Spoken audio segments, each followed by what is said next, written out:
Hello, everyone. Welcome again to Both Sides of the Bars. I'm Ronald Day, Senior Vice President at the Fortune Society, and I'm delighted to be hosting another episode of Both Sides of the Bars.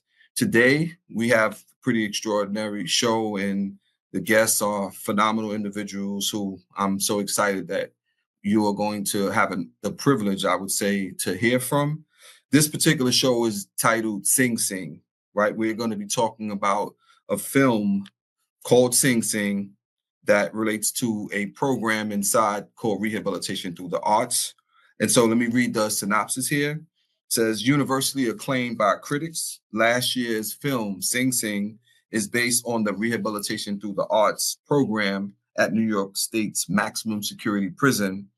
The film focuses on a group of incarcerated men who create theatrical stage shows through the program, and it stars both professional actors as well as many formerly incarcerated men who were alumni of that program. Two of the men who were featured in Sing Sing are here to talk about the show and about their experience. One is Jon-Adrian J.J. Velazquez, and the other is Clarence Divine I. Maclin. They're going to talk about this particular unique program, and I'm excited about the conversation. So let me just share a little bit about their background, and then we're going to get started. So Jon-Adrian J.J. Velazquez is executive director of Voices from Within.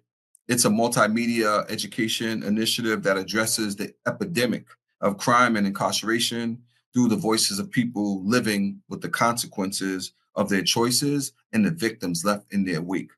Velazquez, a legal reform activist and actor, was wrongfully convicted of a 1998 murder of a retired police officer. He served a 25 to life sentence at New York's maximum security prison, Sing Sing. And Clarence Divine I. Maclin is an actor who made his feature film debut in the movie Sing Sing, in which his performance as a younger version of himself has received critical acclaim. When he was 29, he was sentenced to 17 years in Sing Sing Correctional Facility, where he participated in the Rehabilitation Through the Arts program. Since his release, he has worked as a youth counselor, creative arts specialist, and gang intervention specialist at Lincoln Hall Boys Haven in Somers, New York. Before we actually start the conversation, we thought it would be a good idea to actually share the trailer of the movie Sing Sing so you can get a glimpse of what the movie is actually about. So why don't we go ahead and get the trailer for the audience. To die, to sleep, to dream. This is a clemency hearing for your conviction, 25 to life. Since you've been in custody, you've been involved in a theater program. Gentlemen, let's go. It's been a program that was established to help people get more in touch with their feelings and truly get some rehabilitation. I am Gladiator Goliath. I am Spartacus. I'm Prince Hamlet of Denmark. And it's turned into something of, I don't know, wonderful. What part do you play? From time to time I do act, like we all do. So are you acting at all during this interview?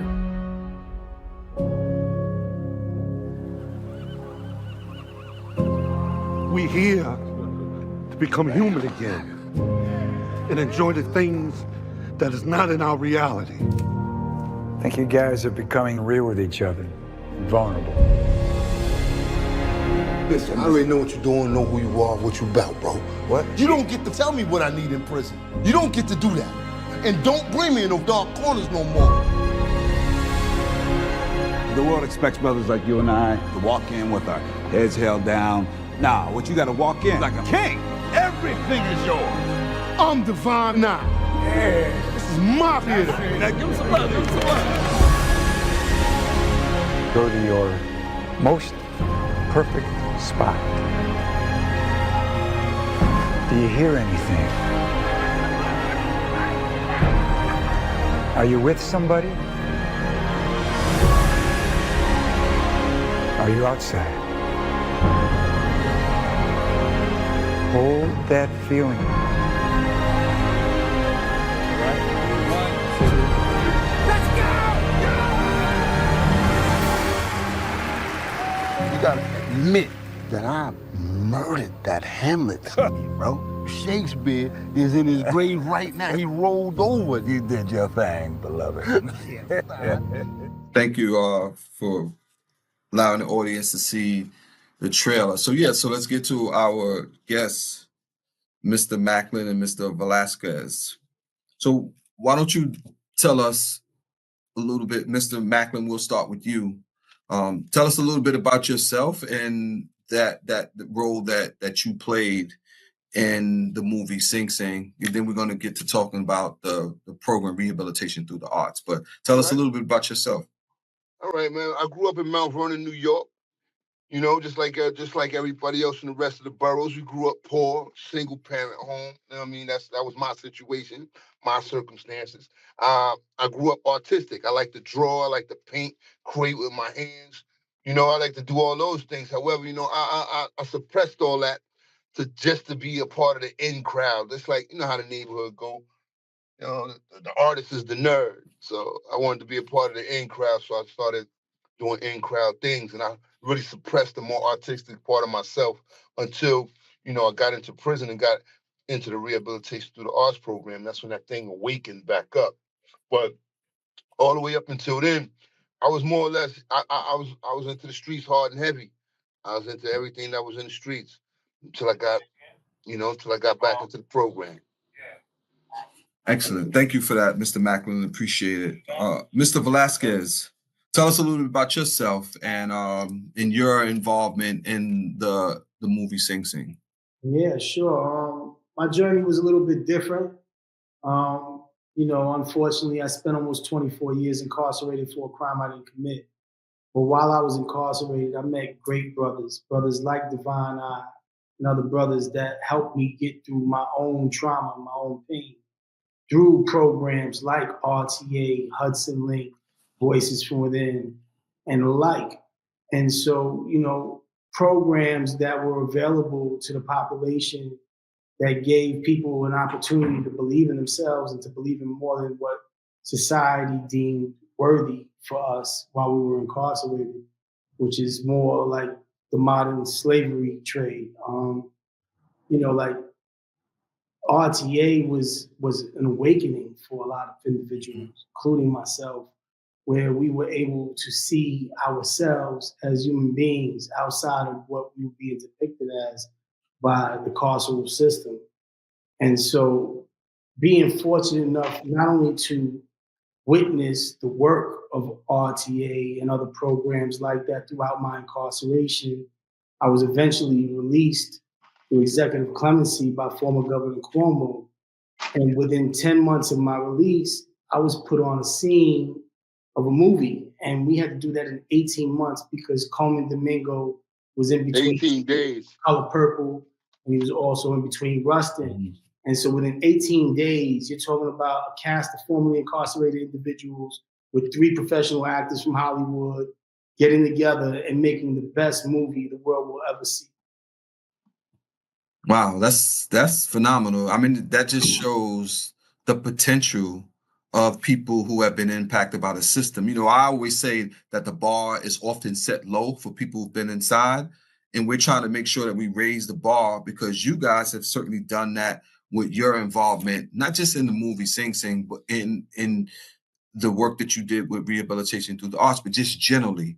The fact that you were able to be involved in something like that and to be able to, like you said, Mr. Maclin, growing up artistic, but living a life that's different and then being able to settle into that.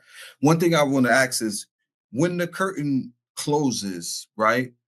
When you're in prison and you're in a program like Rehabilitation Through the Arts, you still have to walk through the yard and go back to your cell and have that gate slam on you. How were you able to get through that very negative and traumatizing experience even though you were involved in a program like Rehabilitation Through the Arts? Why don't we start with you, Mr. Maclin? Well, listen, in Rehabilitation of the Arts, we noticed that, like you said, when the curtain comes down and we're back in ourselves, and now I'm back to 96A7997 after I just unpacked this whole character to the world. Now you put me back down to this little 96A7997. So we devised mechanisms and we devised exercises. Now you saw the movie, you saw the exercise when we all in a circle and everybody's asked to go to their favorite place, their most perfect place. That's actually an exercise that we devised in prison to help with that crash of coming down from such a high. So we have different ways of dealing with that.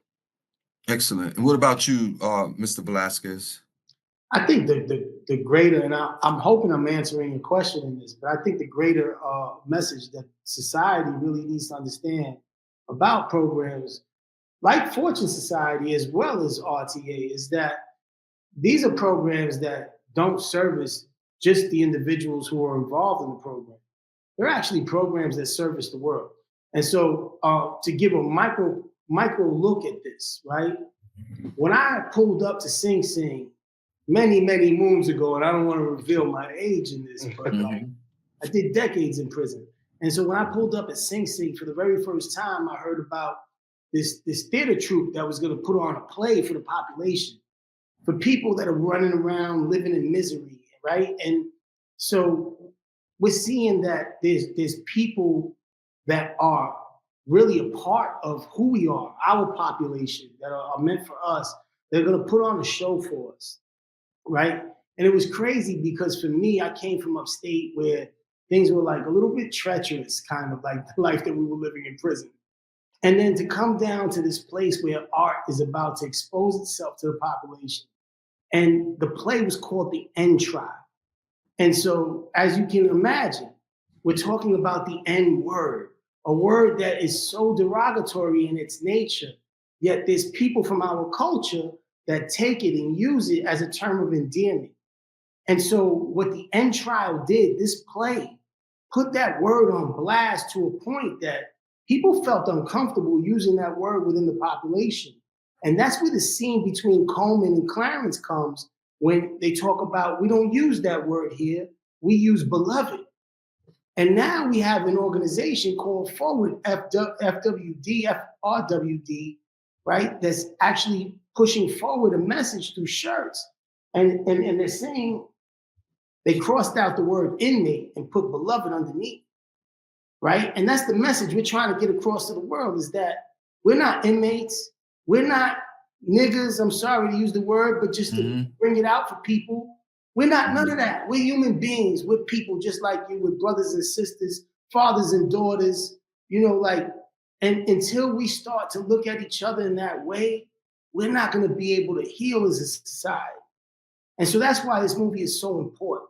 That's why everything that we did, all the work that we did towards going back in, I mean, Clarence had to put greens back on. After fighting for 24 years to get out of prison for a wrongful conviction, I had to put greens back on.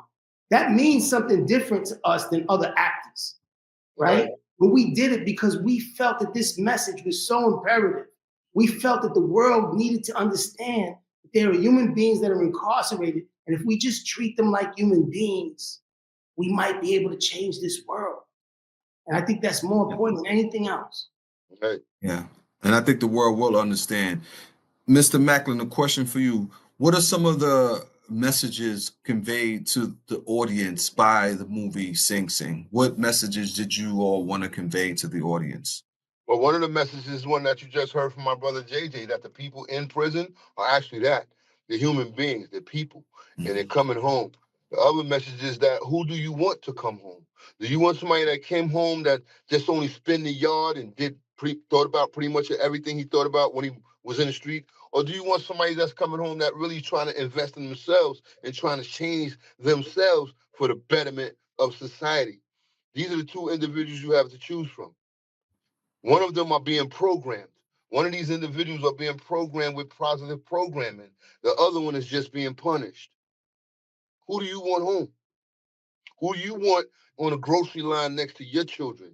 Who do you want picking their kids up from the same daycare that your kids are going Which one of these individuals do you want home?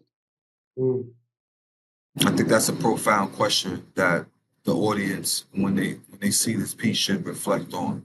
And Absolutely. Mr. Velazquez, what about, so knowing that you were wrongfully convicted, what was it like being asked to be a part of this Sing Sing film and going back into a decommissioned prison, like you said, not long after your release? Which prison did you film Sing Sing We in? went back into downstate and mid-Orange. We went into 2 prisons, actually.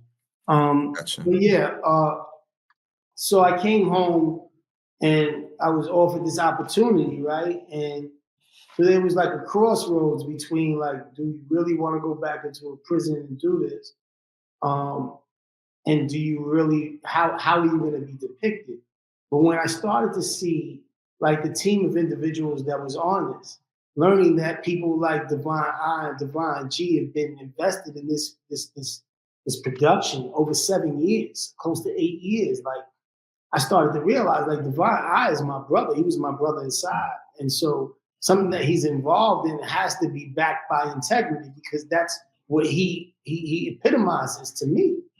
And so and then I see Dino and I'm like, wait a minute, this is the team. And so I'll do anything with these individuals because I know what they're about. They're about doing something that's real, something that could actually change people's hearts and minds. And so, you know, the fear of going back inside, the fear of putting on these greens and the trauma that could bring back on, you know, paled in comparison to the mission. And so we're married to the movement, and we were talking about that when we were inside. No need to change it when we got outside. Right. And so I might have been the last person out, but I was the first person to step to the plate and say, "Let's get it." I hear that. That's phenomenal, extraordinary. Mr. Maclin, how is this film being used to advocate for social change? Well, I think that is being used because it's definitely shedding light on society as far as overcoming a lot of the tropes and the stigmas that you have towards individuals who are formerly incarcerated. If you could overcome that, then probably we could bridge the gap and get some real work done without, you know what I'm saying, you standing on one side of the street, me standing on the other side of the street, and we face fighting one another. No one's getting any work done like that. Where we on this side of the street are actually been equipped and bettering ourselves and invested in this moment and this chance to help do something in the community. And all we need is an opportunity from the guys that's face fighting us and ice grilling us and the guys that on the other side. Mm-hmm. You're really educating the public about some of this terminology too, and some of the jargon That's right. that's utilized in these facilities. So that's good to know. Guys having the screw face and all the rest of that stuff. Mm-hmm. So JJ, you haven't been released from prison due to the clemency and then ultimately received an exoneration. I mean, we know that there are plenty of other innocent people who haven't been able to get that same experience that you have. So congratulations to you. Congratulations to your family and all the people that have supported you. Do you have bitterness towards the system for that experience? Like, what's your perspective on this? I mean, good 24 years of your life is a long time. Something I wrestle with every day, still to this day. Like, do I have bitterness? It's a weird question. I don't really know how to answer it other than to just bare my soul to you. So essentially how I feel is this. I know that, you know, the system violated me. It violated my children. It violated my mother. It violated my community. And that's just in my circumstance. When we look at what prosecutors and the courts are willing to accept, they're saying conservatively that 5% of our incarcerated population could potentially be wrongfully convicted. I think it's a lot more. But even at 5%, we're talking about potentially 100,000 people that are wrongfully convicted in prison. That's the acceptable number? Yeah, that's what they feel is deemed acceptable, right? The error rate. But if we knew that 100,000 planes were crashing every year, we would shut that airline down quick. So the real question isn't whether I'm bitter or not. The real question is, what is society willing to do to correct this error. When I got exonerated, the judge told me that I couldn't say anything in the court, so I had to get a hat printed that said end of an error so that my hat could speak for me. This world needs a revamp, a big one. We're not being treated equally. I just got exonerated. I'm still not being treated equally, right?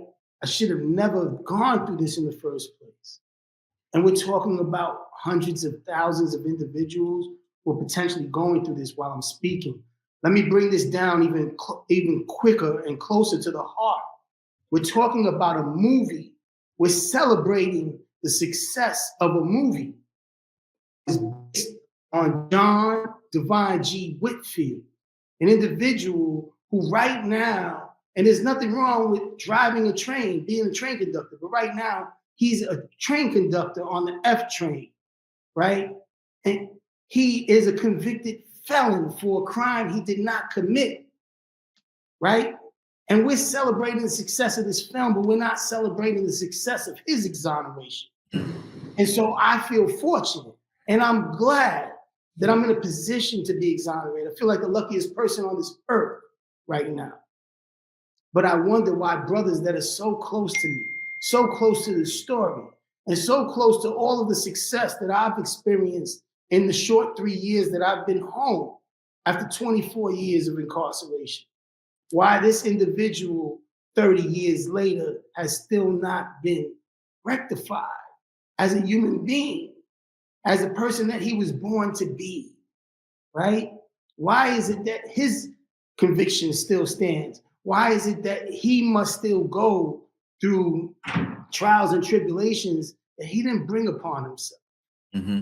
And so I'm not going to say I'm bitter, but I will say that I'm very disappointed at where we are today as a society, and particularly as a system that, like, we're invested in this social contract. People don't really look at what this is.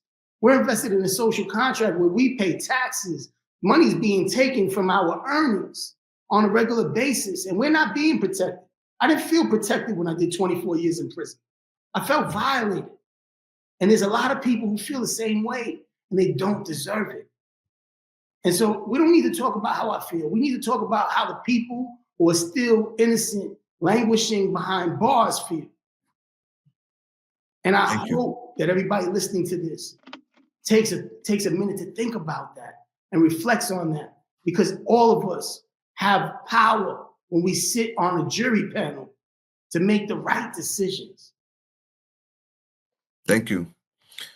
That's deep. Appreciate you sharing that with us. And Mr. Maclin, question for you: how has that experience with being in this production with Sing Sing and having the experience of incarceration shaped who you are today? Well, it definitely put me on a getting into this acting and getting into this expressing myself, because that's what growing up I wasn't really good at expressing myself, which is why I like to do stay alone type things like paint, draw. You don't need a team for none of that. I wasn't really good with the team thing, but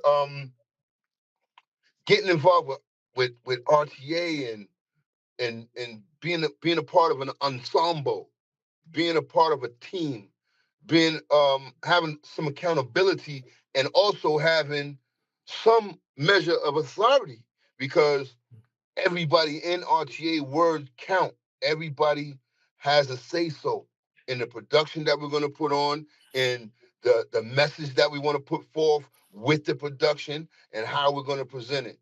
Those ideas are shaped by all of us. There's no one person that does it.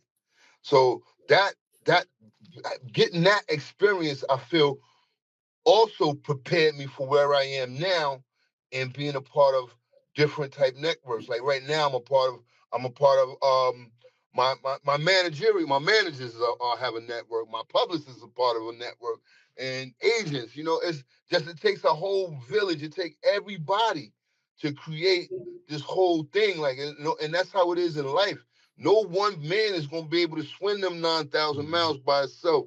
So we're going to all have to get together and be able to do it. You know what I'm saying? This is how the job gonna get done. And this is what I learned. This is what I got from my experience with putting on performances, and it's bigger than just putting on a play. It's coming together collectively to start something and finish it, to create something and present it. Because what we create is never for us. What we create is for everybody else. Whether it's a drawing, a painting, a production, whatever. Once we create it, it's for the world. It's not for us. And to learn to be a part of that is like to learn how to live forever, because art lives forever. Yeah, I just read something today. It was, your life is not about your life; it's about your duty. And it sounds like essentially that's what you're saying. Exactly You're right. producing something that's for the world. So we only have a minute. We only have a minute left. Mr. Velazquez, do you want to just share in 30 seconds? I would ask the question: what was it like for Mr. Coleman to work with you guys, Coleman Domingo? But I'm just curious about what that experience was like in less than 30 seconds. Yeah, absolutely. Coleman is like the most amazing human that I've met in a long time. I mean, to come home from prison to that set and to have a dude that's been in Hollywood for a while just embrace you as a regular human being and just say like, yo, we have this job to do. Let's do it together. I may have a little more experience on this camera than all of y'all, but we're going to get through this. And his leadership was phenomenal on that level. He brought us all into that small screen, showed us everything that we needed to know in a short time, and made us the stars that we are today. Like, thank you. Immense gratitude to Coleman, to the entire development team behind Sing Sing, the production team, my team, my ensemble, my cast members. I mean, come on, man. Like, thank you. This is perfect storm. Like yeah, this was excellent. I mean, we're a little bit past time, but thank you both for being on the show, Mr. Maclin, Mr. Velazquez. This was a true honor. Thank you for sharing your experience with us. Thank you so much. Right, and thank you, audience, for watching.